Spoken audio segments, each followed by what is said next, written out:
Assalamualaikum warahmatullahi wabarakatuh. Bismillah walhamdulillah wassalatu wassalamu ala rasulillahi la nabiyya ba'dah. Wa qala Allah ta'ala fi kitabil azim. Bismillahirrahmanirrahim. Innahu laqur'anun karim fi kitabim maknun لا يمسه إلا المطهرون تنزيل من رب العالمين صدق الله العظيم وصدق رسوله النبي الكريم ونحن على ذلك من الشاهدين والشاكرين والحمد لله رب العالمين. Hadirin jamaah salat maghrib Masjid Darul Ilmi Istaika PTIK rahimakumullah. Mari bersama-sama di awal muqaddimah kajian kita di malam hari yang berbahagia ini, sama-sama kita memanjatkan syukur kepada Allah Subhanahu wa taala atas karunia Allah Subhanahu wa taala kepada kita semua. Dan sesungguhnya amat banyak kurnia Allah kepada kita yang tidak dapat kita sebutkan satu persatu, sehingga Al-Qur'anul Karim menjelaskan kalau sekiranya manusia menghitung berapa banyak karunia Allah Subhanahu wa taala yang telah Allah berikan, maka tentu manusia tidak dapat menjumlah berapa jumlahnya, sehingga Allah Subhanahu wa taala berfirman, wa in ta'uddu ni'matallahi la tuhsuha. Selanjutnya mari sama-sama kita kirimkan salam sejahtera untuk orang yang paling patut juga paling pantas kita cintai, Nabi kita, Nabi besar Muhammad sallallahu alaihi wasallam. Allahumma salli ala sayyidina Muhammad wa ala ali sayyidina Muhammad. Beliau yang diutus oleh Allah Subhanahu wa taala sebagai nabi terakhir, yang dengan perjuangan dan mujahadah yang beliau lakukan, Allah Subhanahu wa taala berkenan menyampaikan agama Islam ini kepada kita semua. Mudah-mudahan pada hari kiamat nanti beliau berkenan memberikan syafaatnya untuk kita semua. Amin ya rabbal alamin. Hadirin bahagia, sebelum kita melanjutkan kajian tafsir kita, maka mari kita mulai bersama dengan pembukaan Suratul Fatihah, karena sebagaimana kita telah mengulang-ulangnya beberapa kali bahwa majelis kita adalah majelis Al-Qur'anul Karim, maka sewajarnya kita selalu membacakan ayat-ayat Allah Subhanahu wa taala, dan mudah-mudahan dengan fadilah ataupun karamah Suratul Fatihah ini Allah Subhanahu wa taala berkenan memberikan taufik dan hidayah kepada kita semua. Amin ya rabbal alamin. A'udzu billahi minasy syaithanir rajim. Bismillahirrahmanirrahim. Alhamdulillahi rabbil alamin. Ar-Rahmanir Rahim.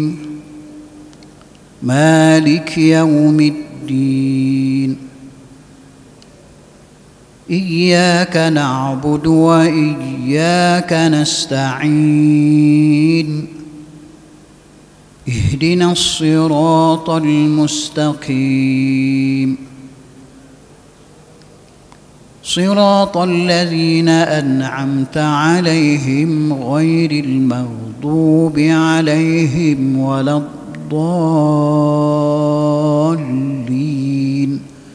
آمين. Bapak Ibu hadirin bahagia, para imam, para ustaz, para tuan guru, para muazzin, dan para hadirin yang berbahagia, khususnya jamaah salat maghrib yang berbahagia ini, dan juga teman-teman ataupun sahabat-sahabat dari lembaga institusi Polri yang berbahagia yang sedang hadir bersama kita. Mudah-mudahan Allah Subhanahu wa taala selalu memberikan taufik dan hidayah kepada kita semua. Maghrib ini kita akan menyambung kajian kita masih seputar suratul Fatihah sambil kita mengisi waktu antara sholat maghrib dan isya. Nabi kita sallallahu alaihi wasallam menjelaskan bahwa orang yang duduk di antara dua waktu ataupun menunggu di antara satu waktu ke waktu yang lainnya untuk sholat, maka itu termasuk menjadi jalan agar Allah Subhanahu wa taala mengampuni dosanya, juga mengangkat derajat kedudukannya. Dalam sebuah hadis pada kitab hadis Imam Muslim nomor hadis 251, ada satu hadis dari Abu Hurairah radhiyallahu anhu, an Abi Hurairah radhiyallahu anhu qala anna Rasulullah sallallahu alaihi wasallam qala ala adullukum ma yamhullahu bihil khataya wa yurfa'u bihid darajat qalu bala ya Rasulullah. Jadi hadis itu dari Abu Hurairah radhiyallahu an, kata beliau baginda sallallahu alaihi wasallam bersabda, Nabi kita sallallahu alaihi wasallam bersabda, maukah kamu saya tunjukkan satu amalan yang dengannya menghapus dosa-dosamu dan dengannya pula Allah Subhanahu wa taala mengangkat derajat kamu?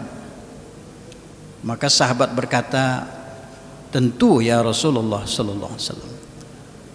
Maka Nabi sallallahu alaihi wasallam menyambung lagi kalimat beliau, qala isbaghal wudu' indal makarih.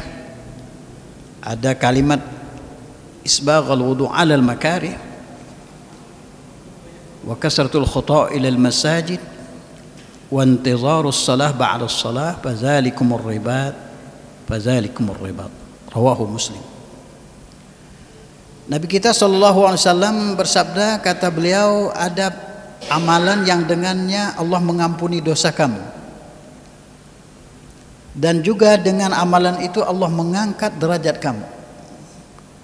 Kalau bicara dosa, kita itu banyak kesalahan kita di depan Allah, kekurangan kita, kekhilapan kita, kelalaian kita, banyak yang tak dapat kita sadari, ataupun yang kita sadari, yang kita tahu bahwa itu dosa, ataupun kita tidak tahu bahwa sebenarnya itu dosa, dan seterusnya. Dosa yang kecil, dosa yang besar, dosa dulu, dosa sekarang, dosa sengaja, dosa tak sengaja, dosa yang dibuat terang-terangan atau dosa sendiri-sendiri, dosa zahir, dosa batin, banyak dosa kita.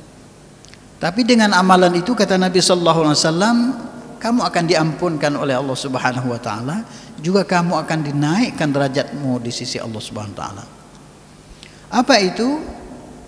Pertama, kata beliau, isbaghal wudu' indal makarih ataupun 'alal makarih. Menyempurnakan wudu ketika masa-masa tidak enak. Masa tidak enak itu macam-macam. Ada masa tidak enak berwudu itu karena kedinginan. Mungkin Bapak Ibu pernah pergi suatu tempat, dan ketika sampai di tempat itu musim dingin.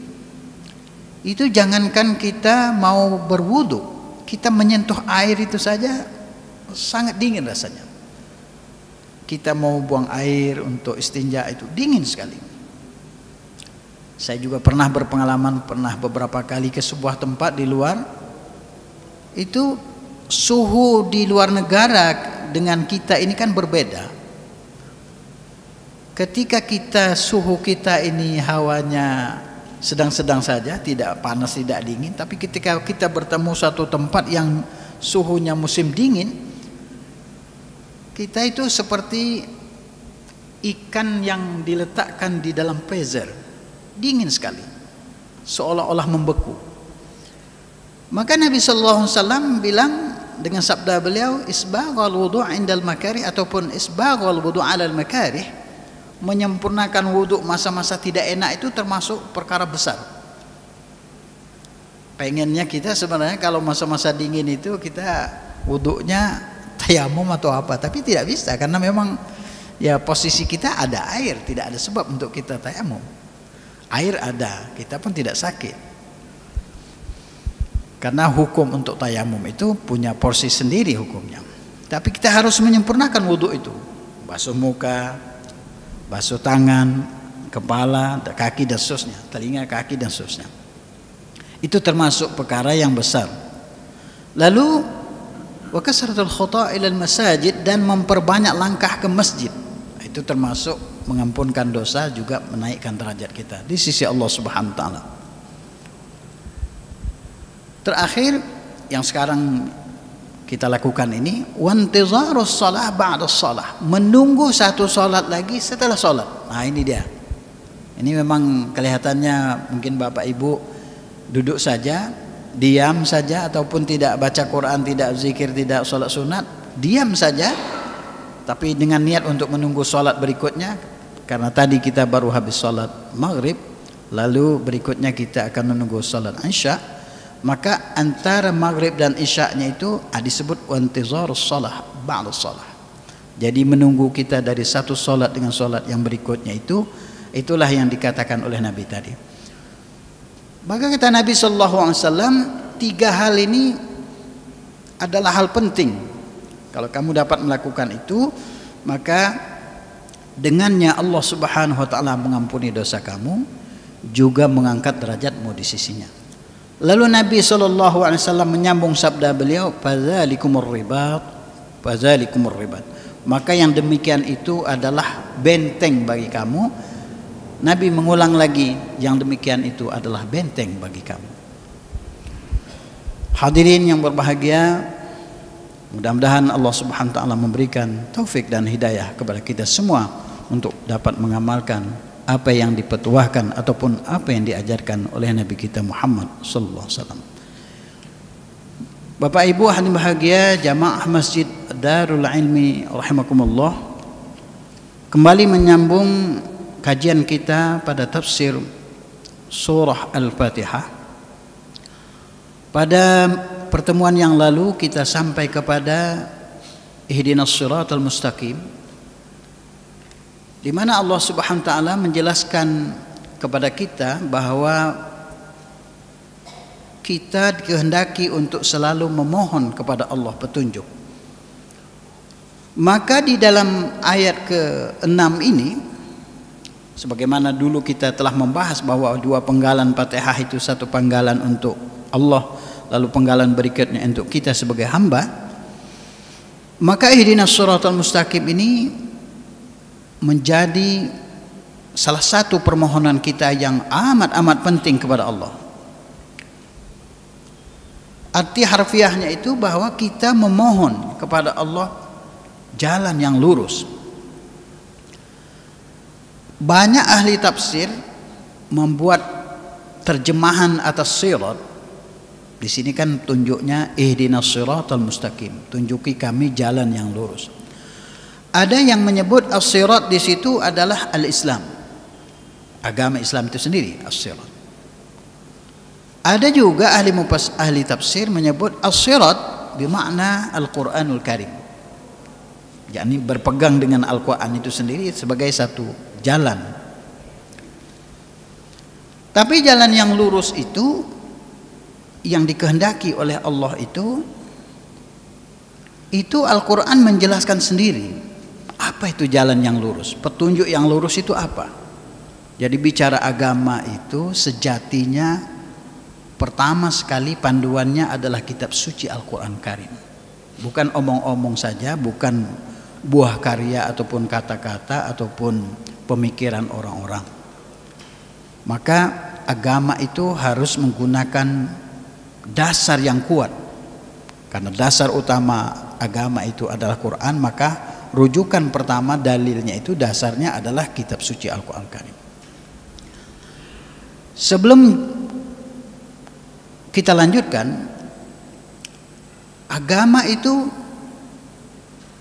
ada 3 setidaknya yang disebut agama yang dikehendaki oleh Tuhan ataupun agama samawi. Pertama, setiap agama samawi itu hendaklah ada kitab suci yang dari langit. Yang kedua, setiap agama samawi itu hendaklah ada utusan yang diutus, diangkat oleh langit, maksudnya oleh Tuhan yang Maha Mulia. Dan yang terakhir, setiap agama samawi agama yang tidak bertentangan dengan fitrah kemanusiaan. Ini 3 hal ini bisa menjadi acuan kepada kita dalam berpikir bahwa agama itu yang disebut agama samawi ataupun agama yang di sisi Allah itu harus ada 3 pokok itu, minimal 3 pokok itu. Kenapa ke agama itu harus ada kitab yang diturunkan oleh Sang Pencipta? Karena kalau tidak ada kitab ataupun tidak ada pedoman, maka orang akan mencari-cari seperti apa bentuk agamanya itu sendiri. Jadi agama itu sudah sempurna. Jadi kita tidak perlu lagi membuat metode-metode baru untuk agama, karena agama itu sudah sempurna, sudah ada petunjuknya. Apa petunjuknya itu? Petunjuknya apa yang telah diwahyukan oleh Allah Subhanahu wa taala kepada Nabi kita Muhammad sallallahu alaihi wasallam di dalam kitab suci Al-Qur'an Karim ini. Inilah kitabnya. Jadi kitab sucinya dari Allah Subhanahu wa taala. Tentang kesucian Al-Qur'an Karim atau tentang kesahihan, kebenaran bahwa kitab ini dari Allah, banyak ayat Al-Qur'an Karim menjelaskan bahwa kami yang menurunkannya. Ada satu ayat Al-Qur'an Karim menjelaskan, inna nahnu nazzalna dzikra, kami yang menurunkan Al-Quran. Atau di dalam surah Al-Waqi'ah Allah berfirman, tanzilum min rabbil alamin. Jadi turunnya Al-Quran itu dari Tuhan sekalian alam. Ini untuk membantah prasangka ataupun dugaan orang-orang kafir Quraisy ketika pertama sekali Nabi kita sallallahu alaihi wasallam menjelaskan kepada mereka bahwa beliau adalah utusan Allah dan beliau mendapat wahyu. Maka dalam Quran Karim bantahan-bantahan terhadap keraguan mereka itu ditulis ulang oleh Quran. Sehingga dalam surah Al-Baqarah masih pada juz 1, kalau kita lihat Al-Quran Karim itu pada halaman ketiga surah Al-Baqarah sebelah kiri, Allah Subhanahu wa taala berfirman, wa in kuntum fi raibin mimma nazzalna ala abdina fa'tu bi suratin min mislih. Ayat itu salah satu ayat di mana Allah Subhanahu wa taala menegaskan tentang kesahihan bahwa Al-Qur'an itu pertama dari Allah. Yang kedua, bahwa untuk menegaskan juga kepada kita sampai zaman kapanpun, sampai hari kiamat nanti, bahwa Al-Quran bukan buah karangan ataupun ciptaan baginda kita Muhammad sallallahu alaihi wasallam. Karena Quran itu, Bapak Ibu hadirin bahagia, Al-Quran itu turun pada masa keemasan syair orang-orang Arab. Jadi di antara mukjizat-mukjizat para nabi itu, biasanya Allah akan memberikan mukjizat kepada nabi-nabi tertentu itu sesuai dengan suasana keadaan masyarakatnya. Kita lihat sejarah Musa alaihissalam, beliau itu diturunkan ataupun diutus masa di mana orang-orang hidup bersama seorang raja yang bernama Firaun. Tapi masa itu juga orang masih banyak yang menggunakan ilmu-ilmu sihir. Masa keemasan sihir itu termasuk zaman Nabi Musa alaihissalam. Sehingga Nabi Musa dibekalkan satu mukjizat dari Allah dengan sesuatu yang kelihatannya sangat sederhana, tetapi karena itu kehendak Allah, maka dia menjadi sangat luar biasa. Salah satunya itu adalah tongkat beliau. Maka dalam sejarah itu tongkat Nabi Musa itu sangat terkenal sekali itu. Saya pernah bertanya dengan seorang ulama ahlul Quran, itu tongkat Nabi Musa itu sebenarnya apa, Pak?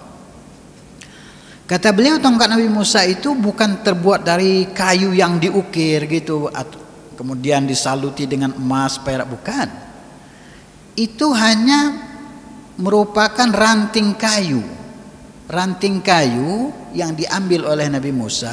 Pada awalnya Nabi Musa itu untuk beliau sebagai tongkat, juga pada masa tertentu ranting kayu itu untuk beliau mengambil daun-daun untuk beliau berikan kepada ternak beliau. Itu tongkatnya, tongkat sakti itu tadi. Kita jangan membayangkan bahwa tongkat Nabi Musa itu tongkat sakti seperti cerita si buta dari gua hantu, itu bukan begitu. Ini tongkat kayu biasa, tetapi oleh karena kayu itu masuk qudrat iradat Allah, maka dia menjadi mukjizat. Sehingga kayu yang seperti itu menjadi satu bukti kepada Bani Israel bahwa Nabi Musa itu termasuk nabi yang diutus oleh Allah Subhanahu wa taala. Maka ketika mereka bertemu kepada Firaun, maka Firaun memerintahkan para ahli sihir itu menunjukkan kekuatan ilmunya masing-masing. Maka satu persatu mereka melempar, ada yang melempar kayu, melempar tali segala macam, dan semuanya menjelma menjadi ular yang mengerikan lah, namanya ular. Nabi Musa, ya sebagai nabi juga sebagai manusia punya naluri, takut beliau dengan ular-ular itu. Tapi Allah Subhanahu wa taala yang maha mulia, yang maha berkuasa, yang maha hebat, dan yang telah mengutus Musa itu sendiri berfirman, Musa, jangan takut, lemparkan saja tongkat kayu itu. Tongkat itu beliau lempar dengan kehendak dan kudrat Allah Subhanahu wa taala.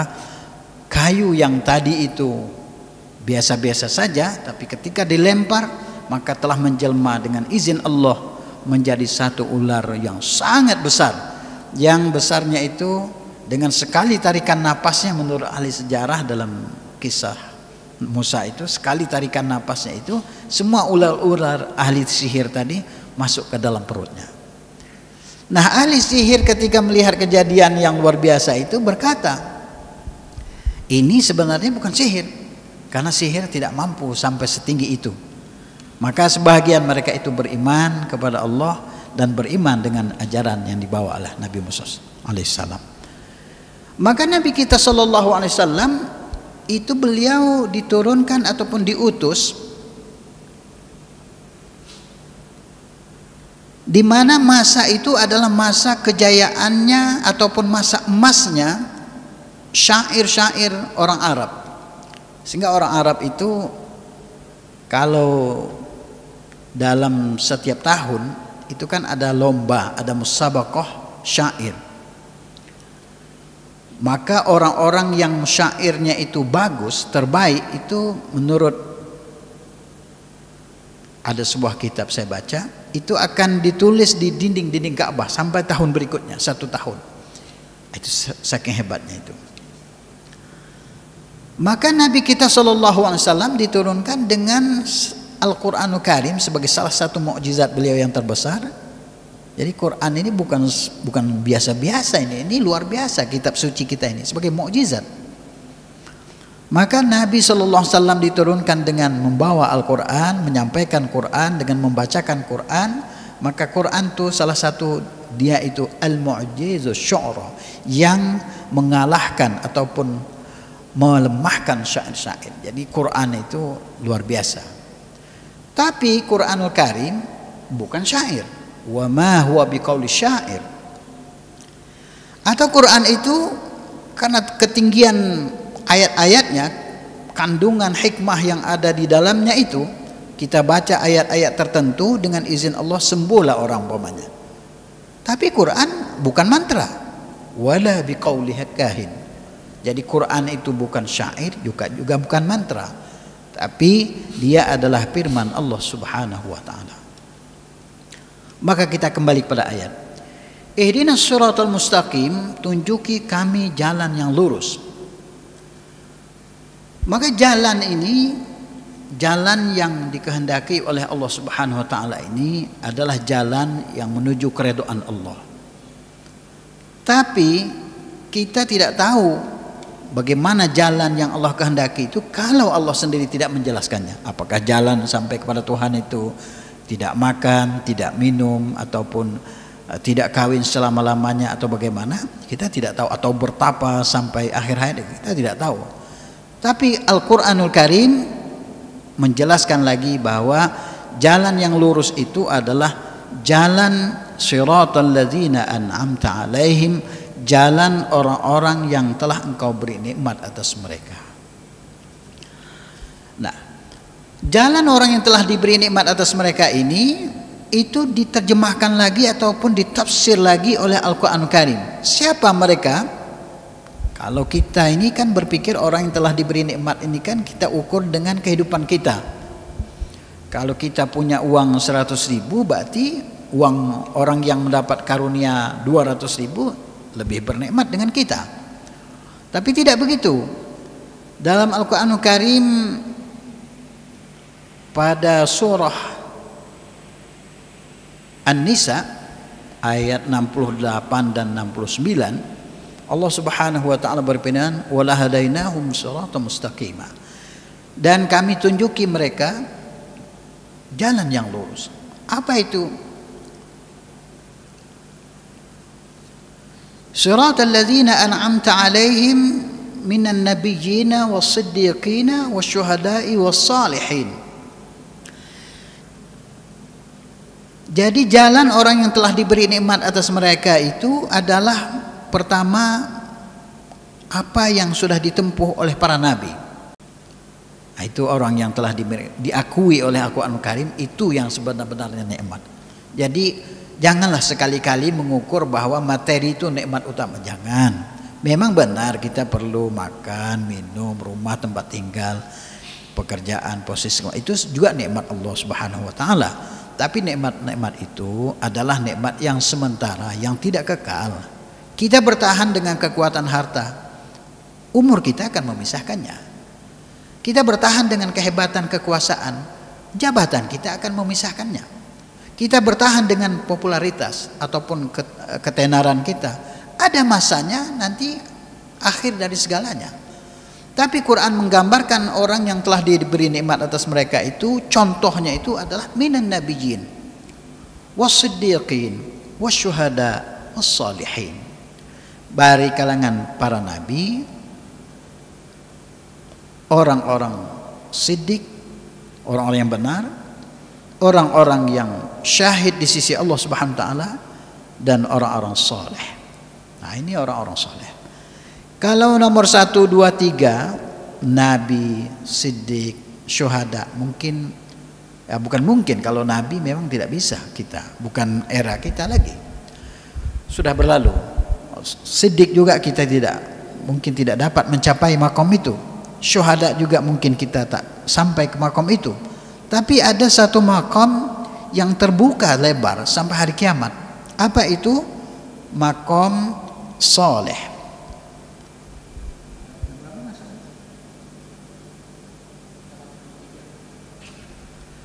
Makom orang soleh ini terbuka lebar, dari kalangan mana saja bisa menjadi orang soleh di sisi Allah Subhanahu wa taala. Jadi orang soleh ini itu terbuka sekarang, kita bisa berlomba-lomba menjadi orang soleh. Nah, walaupun sebenarnya kalau kita umpamanya menuju orang soleh, kita nggak boleh mendakwa kita orang soleh, nggak boleh. Oh saya orang soleh, orang nggak boleh, karena dalam Quran Karim itu kita dilarang. Walaupun kita beramal soleh, kita nggak boleh menyatakan kita orang soleh ataupun kita sudah soleh, nggak boleh. mengakui kita suci dari orang lain itu tidak boleh. Al-Quran nggak menyukai itu. Nah, kalau Al-Quran tidak suka tentu Allah murka.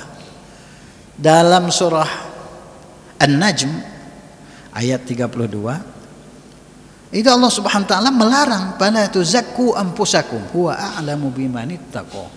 Maka jangan sampai kamu mengaku ataupun mendeklar ataupun menyatakan diri kamulah yang suci. Tidak boleh. Tidak boleh kita dilarang itu. Kenapa? Huwa a'lamu bimanittaqo, karena sesungguhnya Allah Subhanahu wa taala lah yang paling tahu siapa yang paling takwa di antara kita. Kita berbuat baik bagus, tapi merasa paling baik itu salah.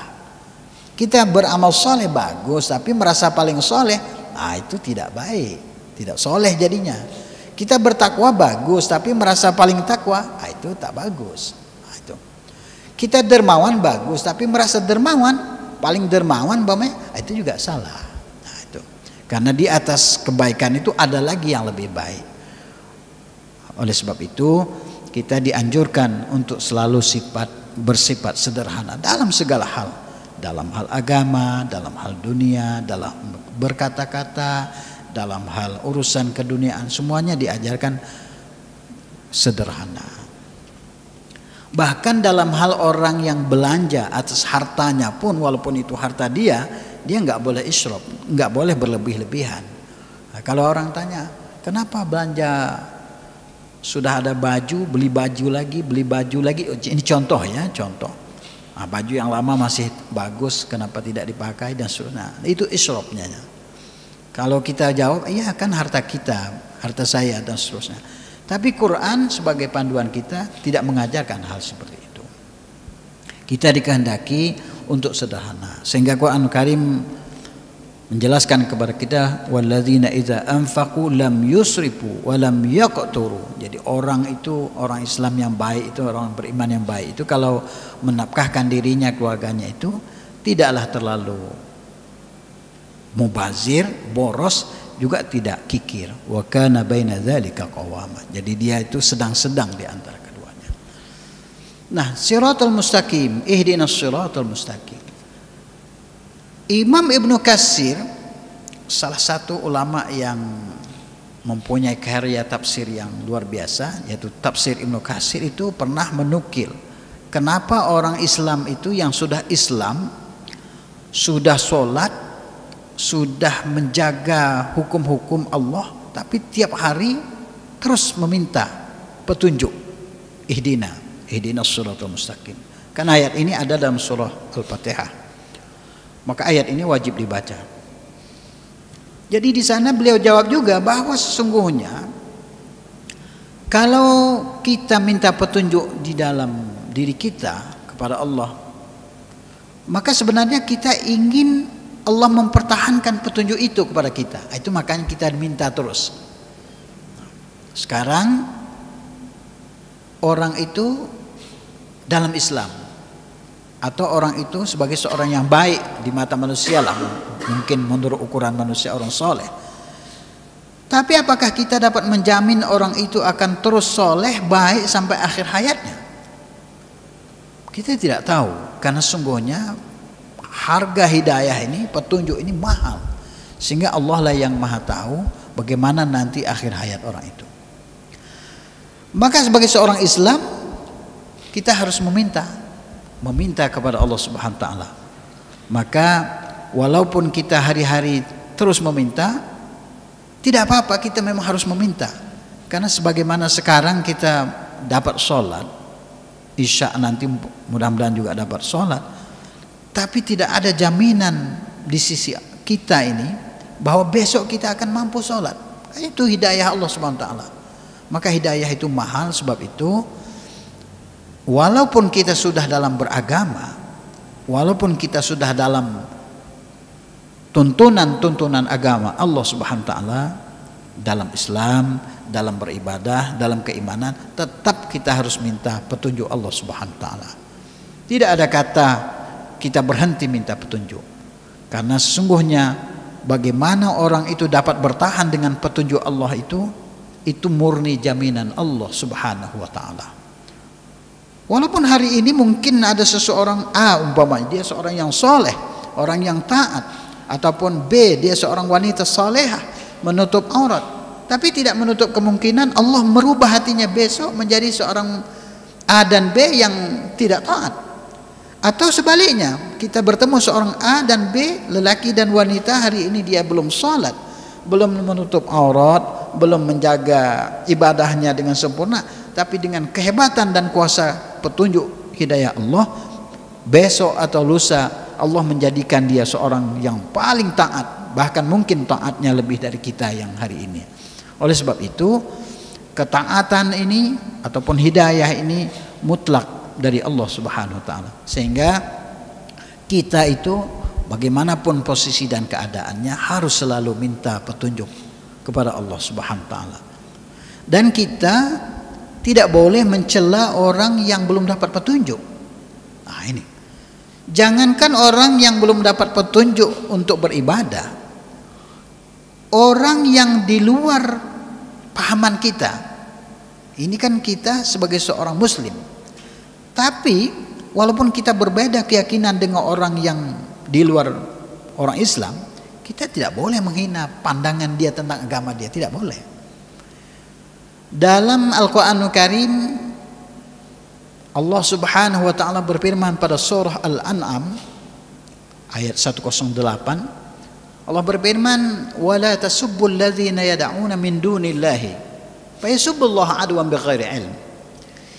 Kamu, nah ini maksudnya Allah Subhanahu wa taala mengajar kepada kita, kamu, istilahnya kata Allah, saya ajarkan, saya perintahkan, jangan pernah sekali-kali menghina orang yang menyembah selain aku, kata Allah. Nah, begitu. Jadi kalau kamu bertemu atau berinteraksi, berkehidupan sosial dengan orang itu, jangan hina ibadah dia, jangan. Apapun urusannya itu terserah dia. Kenapa? Nah, ini tentu kita bertanya kenapa?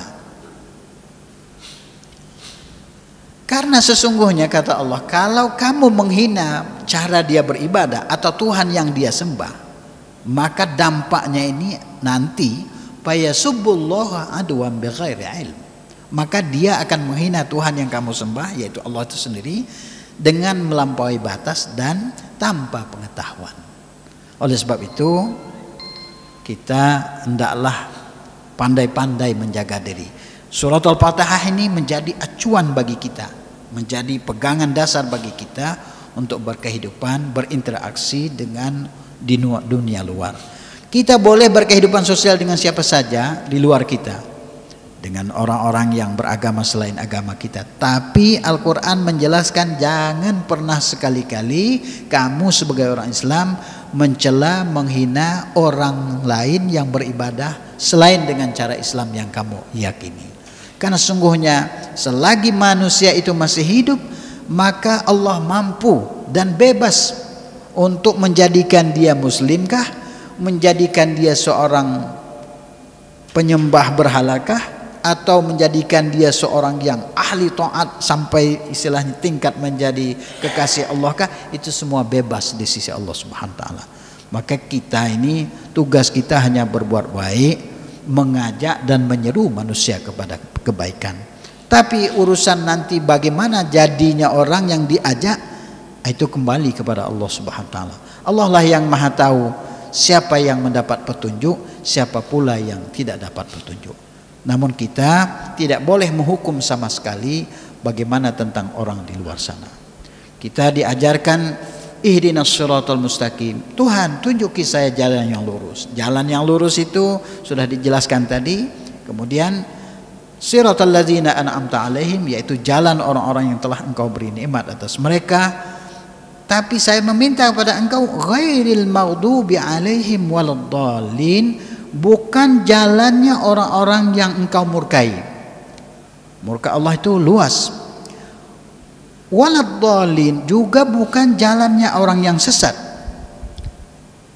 Imam Jalaluddin dalam tafsir beliau yang kita bahas ini menjelaskan al-maghdub al-yahud, maknanya orang-orang yang berakidah Yahudi, kemudian beragama Yahudi maksudnya, kemudian ad-dallin di sini an-nasara. Tapi bagaimanapun interaksi sosial kita sebagai manusia, kita tidak boleh menghukum orang itu, karena hak menghukum itu adalah murni di tangan Allah Subhanahu wa taala.